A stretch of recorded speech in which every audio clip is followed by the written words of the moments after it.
Bem-vindos ao canal Repensando Nossas Igrejas. Título de hoje: Reformados ou Pentecostais? Quem estão corretos? Parte 3. Wayne Grudem, no livro Cessaram os Dons Espirituais? 4 pontos de vista.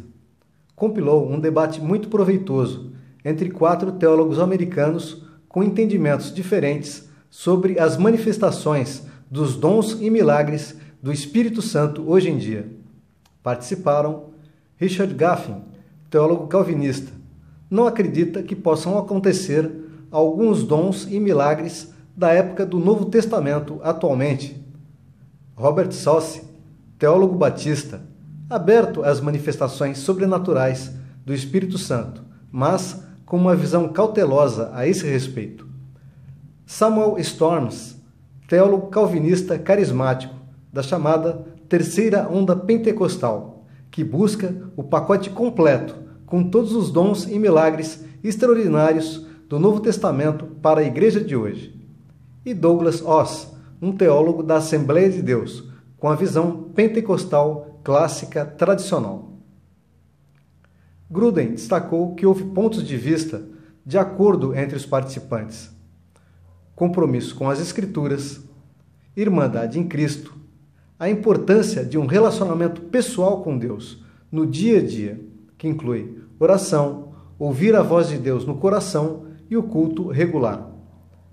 Entendimento que o Espírito Santo opera curas e milagres, guia a vida do cristão, faz uma obra transformadora interna, atua no crescimento, em santificação e obediência a Deus e capacita os cristãos para os vários ministérios.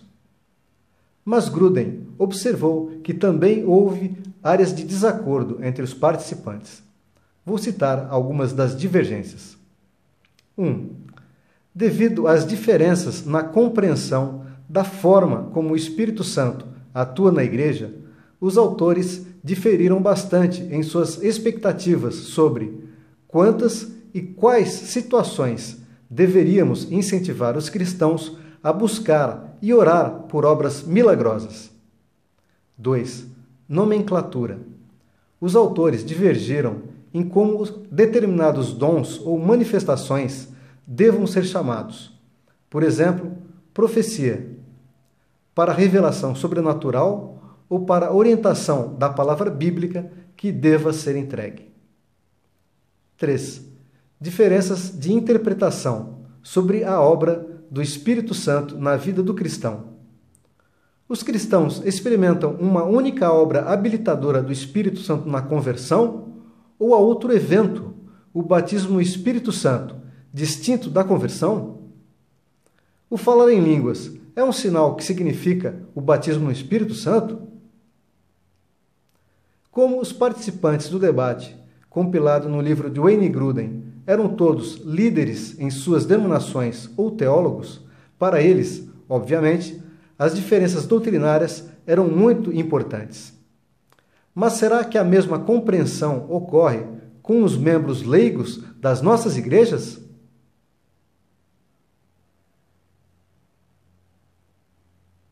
O Grupo Barna é um instituto cristão de pesquisas que acompanha com seriedade o papel da fé nos Estados Unidos. Possui uma das bases de dados mais abrangentes de indicadores espirituais da nação americana.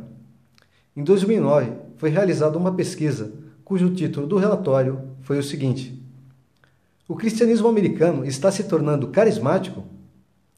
Na análise do relatório, George Barna fez algumas inferências interessantes.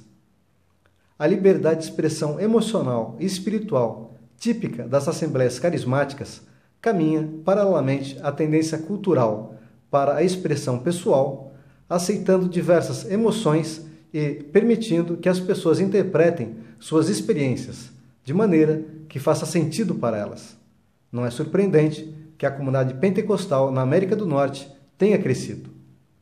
Barna projetou que, no futuro, a divisão entre igrejas tradicionais e carismáticas será coisa do passado, em vez de um critério de diferenciação como ainda é atualmente. Pois os jovens cristãos, particularmente, têm pouca preocupação com argumentos teológicos que separam carismáticos e não carismáticos. apesar da pesquisa ter sido realizada nos Estados Unidos, parece bem compatível com a realidade dos evangélicos no Brasil.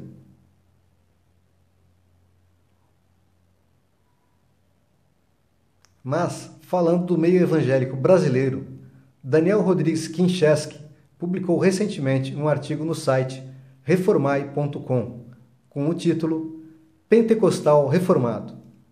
Relatou que alguns irmãos, mesmo como membros de igrejas pentecostais ou neopentecostais, têm aceitado doutrinas reformadas ou tradicionais, o que acabou gerando uma classe que se intitula Pentecostal Reformado, como que numa união conceitual das duas versões protestantes. Na mesma tendência, o bispo Walter McAllister, no vídeo Entrevista com o bispo Walter McAllister, publicada no YouTube em maio de 2013, se identificou como um pentecostal reformado. McAllister relatou de forma bem clara que, abre aspas, eu sou pentecostal no sentido de ser continuista.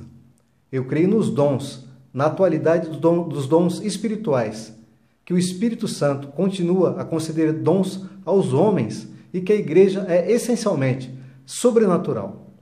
Ela depende do sobrenatural, depende de um milagre para a sua própria existência. A própria eficácia, operosidade da palavra depende de uma ação do Espírito Santo, junto ao coração do homem, que não é um discurso apenas racional, mas é um discurso que é potencializado e operacionalizado pelo poder do Espírito Santo. Então, esse quê do sobrenatural não é diferente das demais igrejas, mas é uma questão de ênfase que é própria, digamos, dessa vertente pentecostal. Nós nos distanciamos da cultura pentecostal. Eu não diria que sou um pentecostal no sentido cultural. No sentido cultural, eu ainda estou tentando me reformar, porque a igreja reformada vive se reformando. Esse é um dos ditames da igreja reformada. Fecha aspas. Ao refletirmos sobre a atual mobilidade de fiéis entre igrejas de doutrina reformada para pentecostal e de pentecostal para reformada, não verificamos uma tendência de continuidade dos conceitos tradicional versus pentecostal, resultante da movimentação de fiéis leigos e incorporação de novos membros.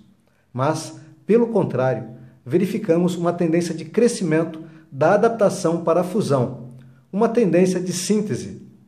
Mas será que é possível acomodar conceitos teológicos e experiências cotidianas das igrejas tradicionais reformadas e das doutrinas pentecostais? E além disso, o mais importante, tal síntese poderia ter respaldo bíblico? Nos próximos vídeos, vamos conversar sobre diferenças específicas entre reformados e pentecostais. O primeiro ponto será o falar em línguas. Por hoje, ficamos por aqui. Então, até a próxima, se Deus nos permitir.